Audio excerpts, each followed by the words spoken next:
فيلمنا النهارده بيتكلم عن جماعه بتبعت وعيها للماضي لانهم عاوزين يوصلوا لحاجه اسمها تفاحه عدن ومحتاجينها لانها هتساعدهم في تدمير اعدائهم ويحتلوا العالم، لكن جماعه الاساسنز هم اللي واقفين بينهم وبين التفاحه. وتعالوا بقى نشوف مع بعض هينجحوا في مهمتهم الصعبه دي ولا لا مع فيلمنا الممتع جدا اساسنز. وهنروح اسبانيا في عام 1492 وجماعه الاساسنز كان عندهم مخاوف ان العدو ياخد ابن السلطان محمد اسير، وده لان السلطان محمد هو اللي معاه التفاحه، ولو خدوا ابنه اسير هيضطر يسلمهم التفاحه. وكلفوا اقوى المحاربين عندهم يخطفوا ابن السلطان محمد قبل العدو تحت قياده اجيلار، وامروه يقسم بانه مستعد يضحي بحياته وحياه اي حد من جماعته مقابل انه يبعد التفاحه دي عن ايد العدو، وده لان العدو لو مسكها هيدمر الشعوب، وهو اقسم بكده وبدات مهمته. ونروح بقى بعد فترة طويلة جدا وهو في طفل اسمه كال كان بيلعب في الشارع، ولما روح بيته شاف اكتر حاجة ما كانش ينفع طفل يشوفها، وهي امه مقتولة ودمها سايح جنبها، فخاف وبعدها شاف ابوه واقف جنبه وقال له دمك ما يخصكش، وطبعا ابوه هو اللي كان قاتل امه. والعدو عرف مكاننا وكال كان خايف منه لحد ما ابوه قال له يهرب لان في عربيات كتير وصلت عندهم، وكال هرب من المكان بدون ما حد يشوفه، والناس اللي وصلوا كانت تحت قيادة واحد اسمه ارن، وكال هرب ومعرفوش يوصلوا له. ونروح بقى بعد 30 سنة في سجن امريكي وكال محبوس فيه في قضية قتل، وده يوم عيد ميلاده والمفروض هينفذوا فيه حكم الاعدام في يوم عيد ميلاده، وهيتعدم عن طريق حقنة بمادة سامة، وكان مرعوب وهو السائل داخل على دراعه وشريط حياته كامل فات قدام عينه، والمفروض انه مات خلاص، لكن اتفاجئ بنفسه فاق في مكان ابيض فابيض وقدامه واحدة بيضة، فقال هو ايه ده، انا دخلت الجنة وبتحاسب ولا ايه؟ لكن هي قالت له ان اسمها دكتور صوفي والمفروض انه مات امبارح في نظر العالم اجمع، وما عادش حد يعرف ان انت موجود، وانا هنا موجودة عشان اساعدك وانت تساعدني. لكن ما عجبوش كلامها وخاف وحاول يهرب، لكن ما عرفش يهرب لانه تحت تأثير مخدر قوي. ولما فاق دخلوه على جهاز اسمه الانيموس ولبسوه الشفرات اللي اجيلار كان بيلبسها في ايده وهو بيحارب، واجيلار ده اللي انتوا شفتوه في اول الفيلم، وده لان الجماعه دول خدوا الشفرات من مكان دفنه وظبطوا المكان اللي هيبعتوا كال فيه، وهو الاندلس عام 1492. وهنقف هنا لحظه اشرح لكم ايه هو الانيموس ده. شوفوا، ده جهاز بيسترجع الذكريات اللي في مخك اللي انت اصلا ما تعرفش عنها حاجه، وده لانها بتكون ذكريات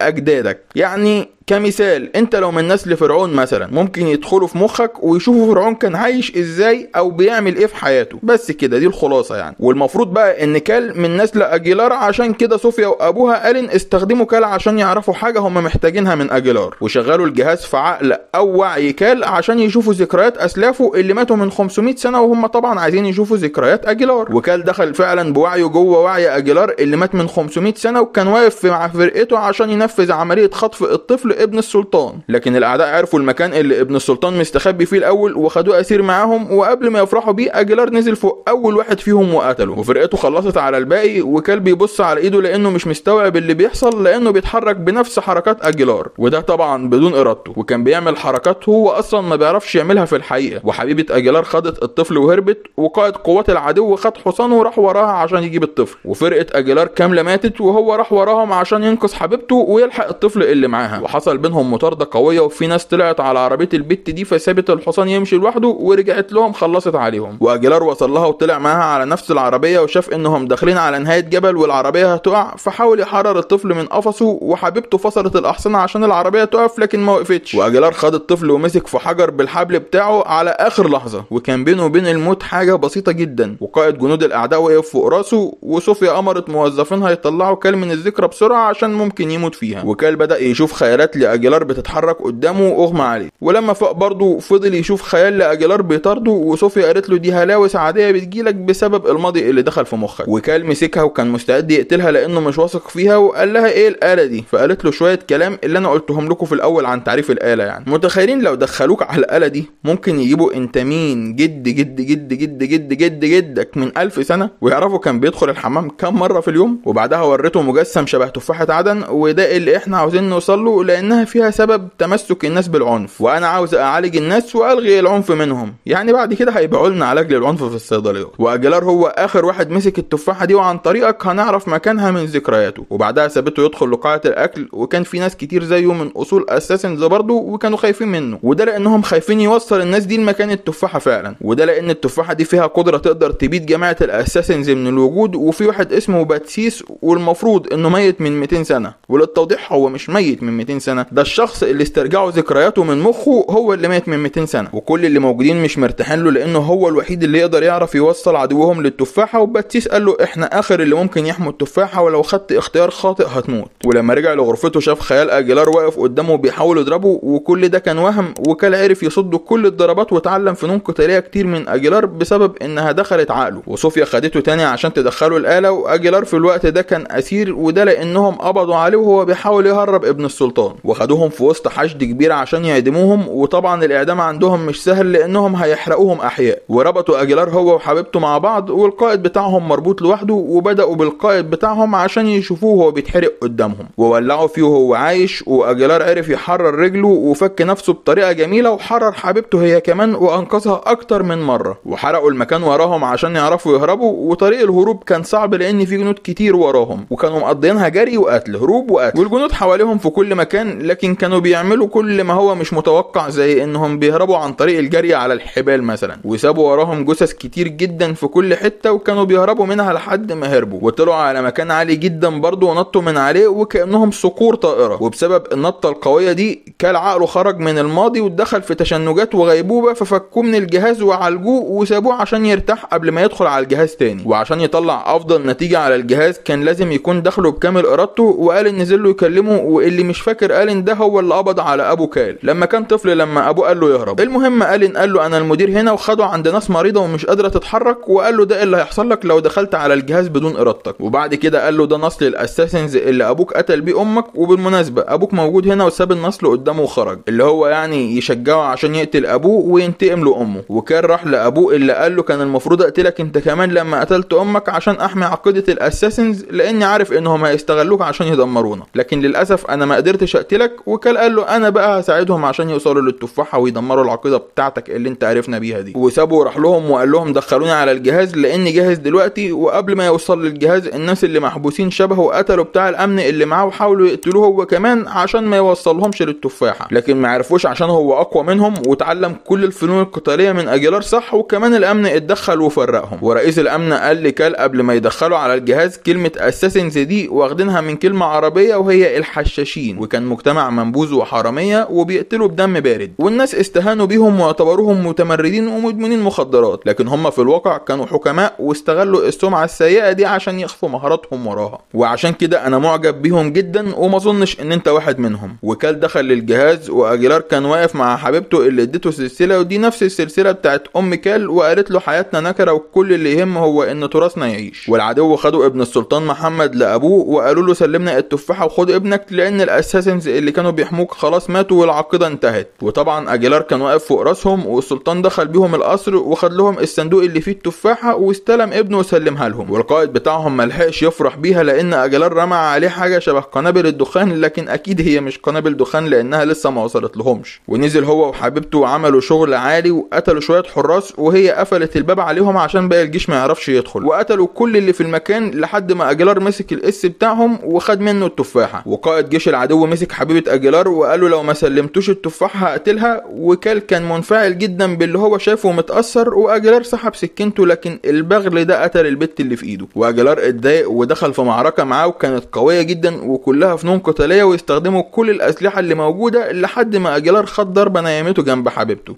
وقبل ما يتقتل مسك ايدها وضرب النصل اللي في ايدها على البتاع ده وقتله، وقام خلص عليه اكتر عشان يتاكد انه قتله. لكن الاس فتح الباب لباقي الجيش عشان يلحقوه، واجيلار هرب في انفاق تحت الارض وكان في كتير وراه بطريقه مش طبيعيه. ولما خرج من المبنى وفكر نفسه هرب اتصدم لانه نط في وسط الجيش، واللي هو يعني مفيش تسليم اهالي اسوأ من كده. ولانه مش ناوي يستسلم نط من على الجسر اللي هو واقف عليه وكان عالي جدا، وخد سهم في جنبه كمان لحد ما نزل للميه. ومن قوه الحركه عند كال الجهاز اللي مربوط بيه اتدمر، لكن كال لسه ما خرجش من وعي اجيلار، ودي حاجه صوفيا وابوها ما كانوش مصدقينها لانه كده عامل دمج قوي بطريقه مش طبيعيه. واجيلار راح لواحد وقال له الاساسنز ماتوا هم بيحموا دي، واحميها بحياتك وادفنها في قبرك بعد ما ماتك. والراجل وعده انه يعمل كده، واتكلموا مع بعض بلغه مش مفهومه. وصوفي سالت رجالتها ده معناه ايه الكلام ده، وترجمه الكلام كانت باتباع ضي الشمس ساترك هذا العالم القديم ورائي. ودي كانت جمله شهيره لكريستوف كولومبوس، فعرفوا ان التفاحه كانت معاه، وطبعا مكان دفنه كان معروف بالنسبه لهم لانه شخصيه معروفه. وبكده عرفوا مكان التفاحه. والجماعه الاساسنز اللي محبوسين تحت عملوا تمرد وضربوا غاز في المكان، وبداوا يقتلوا الامن لانهم عاوزين عاوزين يقتلوا كال قبل ما يوصلهم لحاجه. وكال بقى واقف وشاف كل الاساسنز اللي ماتوا واقفين حواليه، وقال ان امر الحراس ياخدوا بنته عشان يهربوا من المكان، وبقى الحراس تطهر المنشاه. وده معناه انهم يقتلوا كل اللي فيها، وقتلوا ابو كال. وصوفيا قبل ما تمشي شافت نفسها من ضمن الاساسنز اللي واقفين جنب كال، وامه راحت له وقالت له انت مش لوحدك، وفي كام واحد من الاساسنز وصلوا لكال عشان يقتلوه، لكن لقوه بقى منهم وهو القائد بتاعهم، لان اجيلار كان القائد بتاعهم. وقال لهم لازم نحارب ونرجع التفاحه. ودخلوا في حرب قويه مع كل الحراس، وفي واحد منهم مات لكن قتلوا كل الحراس. وكال سمع صوت طياره ألين ماشيه، فحاول يوصل له بسرعه لكن ما لحقش، وشافهم وهم بيهربوا. وألين خد بنته وراحوا المكان دفن كولومبوس، وفعلا لقوا التفاحه هناك. وفي واحده كبيره من الحكومه قالت لصوفيا المجد كله هينتسب لابوكي، بس احنا عارفين ان انت اللي اكتشفتي مكانها. وصوفيا قرت خطاب ابوها اللي ناوي يقوله في المؤتمر اللي عامله عشان التفاحه، وطلع مش ناوي يمنع العنف ولا حاجه. وده لانه كل ده كان بيستغلها عشان يدمر الاساسنز، وده ما كانش هدفها. وطبعا هو لو دمر الاساسنز هيحتل العالم، واي حد هيعارضه هيقتله. وباتسس وكال كانوا موجودين في المؤتمر، وده لانهم ناويين يرجعوا التفاحه. وصوفيا قالت لابوها انت كده هتشيلني دم ناس كتير في رقبتي وكدبت عليا. فقال لها احنا البشر ما نعرفش نعيش الا لو قتلنا بعض. وبصت له وقالت له يعني بدل ما امنع العنف اللي في العالم بقيت انا اللي هتسبب في الموت المدمر للعالم. فسابها ومشي عشان يقول خطابه في وسط الاخويه بتاعته، وقال لهم اي حد هيحاول يستقل او يقاومنا او يتمرد ضدنا هندمره. وده طبعا بقوه تفاحه عدن. وكان راح لصوفيا وقال لها لازم تنهي اللي بداتيه، فقالت له انها مش هتقدر. وهو قال لها للاسف ما ينفعش تنسحبي دلوقتي ولازم تنهي اللي بداتيه. وقال كان واقف في وسط جماعته وبدا يفتح التفاحه وهو بيفتخر قوي بانجازه، لكن ما لحقش يفرح لان كال دخل خد رقبته بالموس وخد تفاحه عدن وساب لهم معاه تفاحه ذهب. والله انت جدع يا ابني. وصوفيا لما شافت ابوها ميت قالت انا السبب في كده وعاوزه اتعدم بدون محاكمه. وكان راح مع اتباعه على اعلى قمه في المدينه وواقفين وقفه الثقه عشان ناويين يجربوا النطه اللي اسلافهم كانوا بينطوها. فيلمنا بيبدا في الخمسينات، والجيش بيضرب وحش بالنووي على امل انه يقتله، والوحش ده هو سيد الوحوش جودزيلا. نروح بقى للفلبين سنه 1999، ودكتور سيريزاوا وصل لموقع عمل تابع لشركه مونراكا عشان يشوف حفره كبيره كده ظهرت في الارض من فراغ. ناموا وصحيوا واكتشفوها، فنزل في الفتحه دي ومشي جواها كتير لحد ما اكتشف انه كل ده ماشي جوه هيكل عظمي لوحش عملاق، وما كانش باين له اخر خالص يعني. وبعدها شافوا حاجه كده شبه البيضه، ومن الواضح انها فقست عشان كده الفتحه العملاقه دي يعني ايه ظهرت، لان الكائن اللي كان جوه البيضه دي هو اللي فتح النفق ده اهو عشان يوصل للبحر. يعني متخيلين لسه خارج من البيضه وعملت الفتحه العملاقه دي.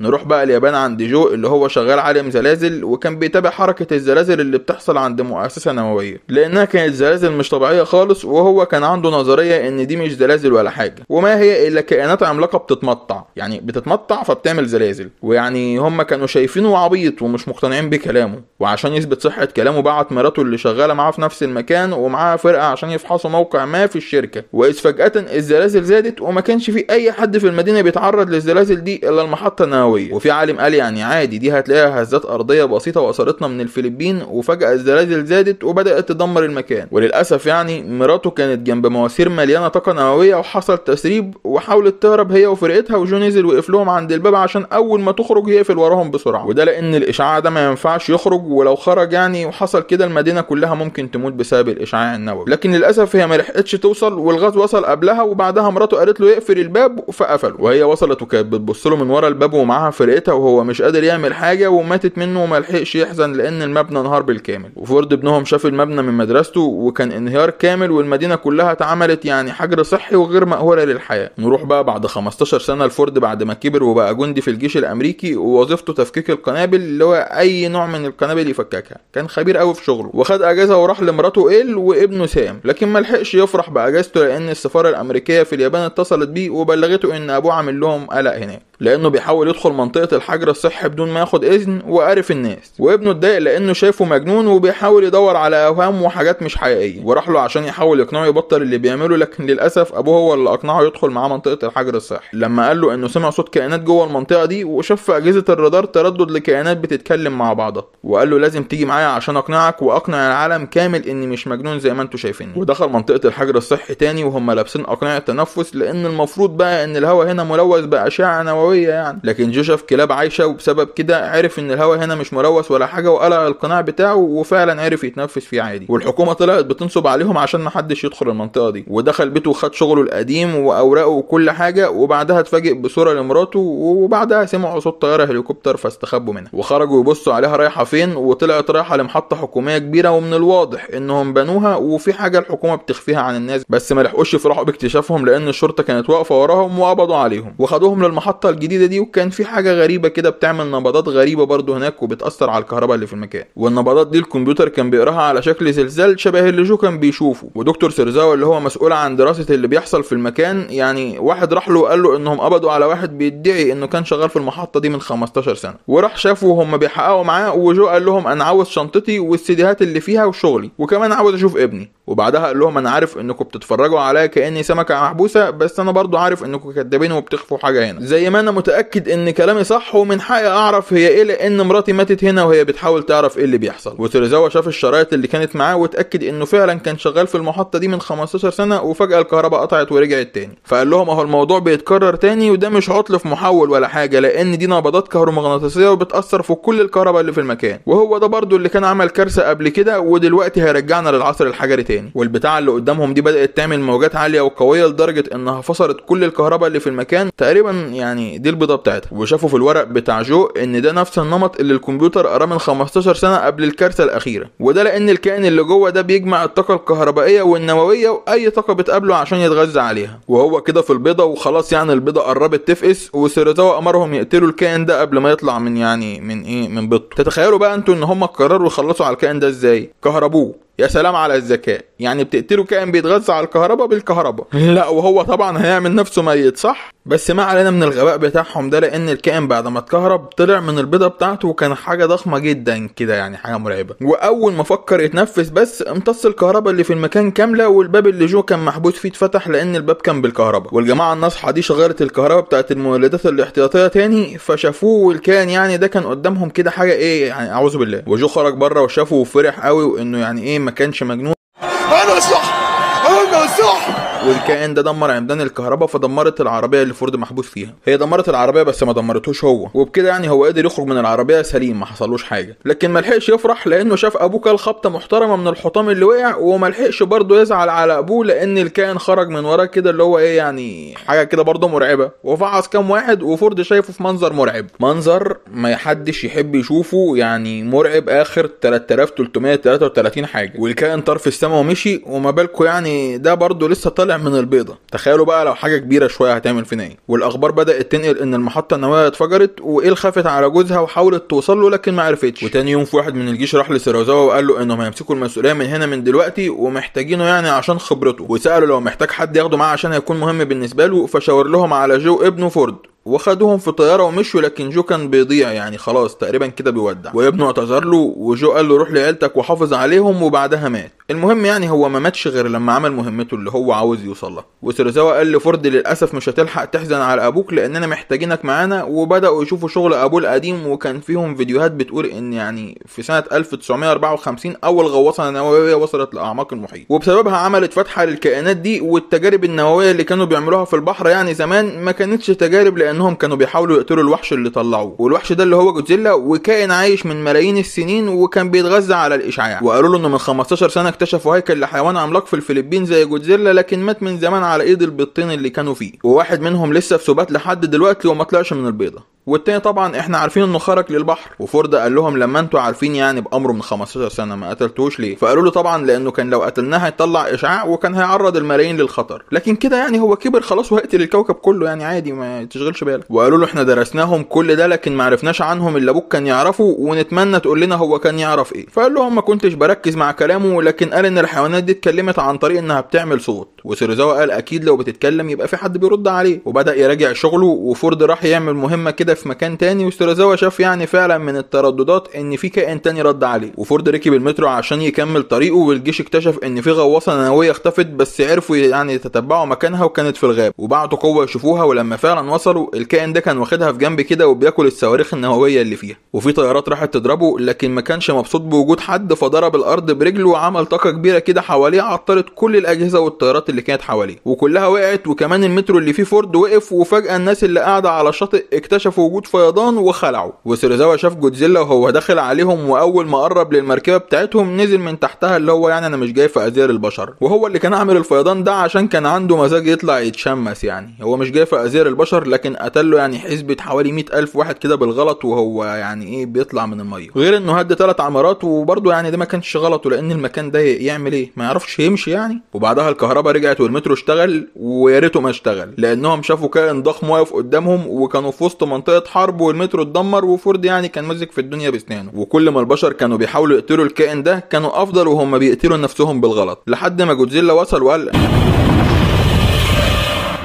وتاني يوم فورد شاف كتيبة جيش وقال لهم انا محتاج اوصل امريكا، فقالوا له تعالى معانا يعني كلنا راجعين امريكا اصلا. وسيرزاوا قال لهم ان الكائن ده ما كانش بيكلم جودزيلا لان جودزيلا بيحاول يقتله، وراح له لما سمع صوته بس انها ما كانش بيكلمه، واكيد الكائن ده كان بيكلم حاجه تانية. والحاجه التانية دي بقى البيضه التانية اللي كانت موجوده في الفلبين في نفس النفق، والامريكان خدوها من الفلبين وحطوها مع المخلفات النوويه بتاعتهم. الله عليكم يا ابني، احلى تغذيه دي ولا ايه؟ والكائن ده كان خلاص طلع وحاجه كده يعني ضعف اللي بيطير ده 3 مرات، وتقريبا لانه متغذي على النووي، متغذي على العز يابا، وكان بدون اجنحه لان ده انثى والتاني ذكر اللي هو بيطير، وده موسم التزاوج بتاعهم وخلاص بقى طلبت معاهم يخلفوا على دماغنا احنا. مش دي المشكله هي خطه البشر على القضاء عليهم اللي هقول لكم عليها دلوقتي. البشر بقى يا جماعه عايزين يقتلوهم بالنووي ونعمل خطط، اتمنى ما تحطوش خطط تاني والله يا ابني. وسيرزاوا قال لهم انا من رايي ما تعملوش حاجه بدماغكم دي وخلي جودزيلا هو اللي يتصرف، لكن قائد الجيش رفض واستدعى عساكر الجيش اللي من ضمنهم فورد اللي هو يعني ايه احلى اجازه دي ولا ايه. ولما نزل من الطياره شاف قطر فيه صواريخ نوويه رايح لامريكا، والعساكر اتحركوا بقطر والمفروض يعني ان كان في الصواريخ النوويه معاهم، لكن ما لحقوش يوصلوا لان كان في يعني شك ان السكه الحديد مكسوره، وفورد راح يتاكد وكان معاه واحد تاني، والكائن ده قابلهم وكان عمال يلف حواليهم ويعمل اصوات مرعبه جدا وهم عاملين نفسهم ميتين. كان حاجه كده يعني اعوذ بالله، حاجه كده في قمه الرعب باصواته دي، وكان هياكلهم لكن سمع صوت القطر فراح له ومشي يعني من فوقهم كده، اللي هو من الواضح ان دي كانت الانثى وعاوزه ايه تبيض. وفجاه لقوا القطر مولع ودخل عليهم، والكائن ده كسر السكه الحديد والقطر وقع في البحر، وبدا ياخد منه الصواريخ النوويه اللي كانت معاهم وكلها اللي هو كان من نظام يعني العشاء، وبعدها خد بعضه ومشي. والوحده كامله ماتت الا فورد، وفرقه الانقاذ اللي نزلت في المكان خدته وعملوا اخلاء للمدينه بتاعه مراته، وده لانهم ناويين يضربوا المدينه بنووي، لكن يعني مراته ما مشيتش واستنته لانه قال لها انه هيروح لها، وسابت ابنه مع صاحبتها، والجيش جهز قنبله نوويه تنفجر بعد وقت معين عشان يسلموها للكائنات دي. لكن فجاه كهربت المكان والمدينه كلها فصلت وما بقوش عارفين يتحركوا بالنووي اللي شغلوه، والكائن ده وصل لهم من السماء كده وضرب المركب اللي عليها النووي وطلع بالصاروخ وخده ومشي، وراح قابل حبيبته في مشهد عاطفي قوي يعني حاجه كده الله كيوت، وخبطها بوسه واداها الصاروخ وهي حفرت في مكانها بقى عشان تعمل من الطاقه دي بتاعته مفرخه للبيض بتاعها. وفورد بقى هو دلوقتي الخبير الوحيد اللي قدام الجيش عشان يعطل القنبله دي، لانها لو انفجرت هتدمر مدينته كامله اللي مراته فيها، وما كانوش لسه عملوا اخلاء للناس، والجيش كان ناوي يعطل الصاروخ، ولو ما عرفوش يعطلوه هياخدوه بعد عن المدينه ويرموه في البحر. وطبعا بما ان خطتهم فشلت فلجأوا الخطه انهم يسيبوا بقى جودزيلا يخلص عليهم، وفعلا جودزيلا وصل لارض المعركه، لكن يعني كان في ناس كتير تحت رجليهم. وخلاص فرقه الجيش وصلت المدينه عشان يدمروا الصاروخ، وهم نازلين كانوا شايفين جودزيلا وهو بيحارب البتاع ده، وجودزيلا هزم الذكر واستدعى الانثى بقى عشان يتخانقوا مع بعض. وده كان وقت فورد ورجالته انهم يطلعوا الصاروخ اللي يعني الانثى دي كانت عامله منه عش لبيضها، وده عشان البيض يتغذى منه، والبيض كان مليان كائنات كتير شبههم، يعني لو طلعوا هيحتلوا الكوكب. وخدوا الصاروخ وما عرفوش يفكوا اللحام بتاعه، وبكده مش هيعرفوا يعطلوه، ومفيش قدامهم بقى غير انهم يرموا في البحر. وجودزيلا بقى شغال في معركته مع الاتنين دول لان الذكر فاق تاني وراح ينقذ حبيبته، وفورد قلبه ما طوعوش يسيب البيض ده كده، ونزل دمر عربيه بنزين كانت واقعه في المكان وعملت انفجار دمر كل البيض اللي كان موجود. وجودزيلا كان خلاص بيموت، لكن البت دي رجعت عشان تشوف بيضها، وحبيبها راح وراها وسابوه، وشافت بيضها كله وهو سايح، وقعدت تصوت لحد ما شافت فورد وقربت منه، اللي هو يعني انا بص مش هقتلك، انا هعمل فيك يعني مش هقول لك انا هعمل فيك ايه. لكن جودزيلا تحول عليها وبدا يجمع طاقته وتكرع في وشها كده فاغمى عليها، والعساكر خدوا الصاروخ وحاولوا يهربوا بيه، لكن لما شغلوا المركب سمعت صوته وفرحت لهم. وجودزيلا بعد ما زهق من البتاع اللي عمال يطير وقرفه ده ناول واحده بديل وجابت اجله، وبعدها يعني كان تعبان بقى ومش قادر خالص يقاوم وكان بيريح، فالمبنى وقع فوقه وقام كده وهو هلكان وبص لفورد اللي هو ما تخافش انا هنقذكم، هو اي نعم قتلت فيكم كتير بس هنقذكم يعني هنقذ الباقي ما تقلقوش. والبتاع دي قتلت الجنود اللي بتقتل الصاروخ وراحت تقتل شويه جنود تانية كانت بتضرب عليها، وفورد شاف اللي بيحصل وراح بسرعه عشان ينقل المركب، لكن اول ما اتحرك بالصاروخ عملت طاقه كده فعطلت الكهرباء بتاعته، ووقفت تبص له كده اللي هو انا لسه مش ناسياك انت ليك معامله خاصه ياض، كانت بتبص له بصه وحشه قوي. لكن جودزيلا ظهر من وراها ومسكها وفتح بقها واللي هو ايه اتكرع فيها تاني كده لحد ما فصل راسها عن جسمها، وبعدها رماها في البحر والكهرباء رجعت تاني، وفورد خد الصاروخ ومشي بيه واغمى عليه. وقبل ما خلاص يغيب عن الوعي خالص شاف جودزيلا وهو بيقع من التعب برضه. وقبل ما الصاروخ ينفجر في طياره هليكوبتر وصلت وشالته، ويعني بعدها الصاروخ انفجر. كان مرتب معاهم اللي هو بصوا بعيدوا انتوا وبعدها انا هنفجر. وتاني يوم جودزيلا كان لسه مريح شويه من الفرهده بتاعت امبارح، وسيرازاوا واقف جنبه كده اللي هو شكرا يا جودزيلا. وجودزيلا قرف من ريحه البشر فقرر يقوم، وفورد قابل مراته وابنه وفرحوا ببعض كده، والناس كلها فضلت تهيص وتصفر لما جودزيلا قام. وخد بعضه ومشي شويه كده، وبعدها وقف وعمل لهم حته اللي هو وبعدها نزل الميه تاني بقى، ويعني وشق طريقه للعوده الى المنزل.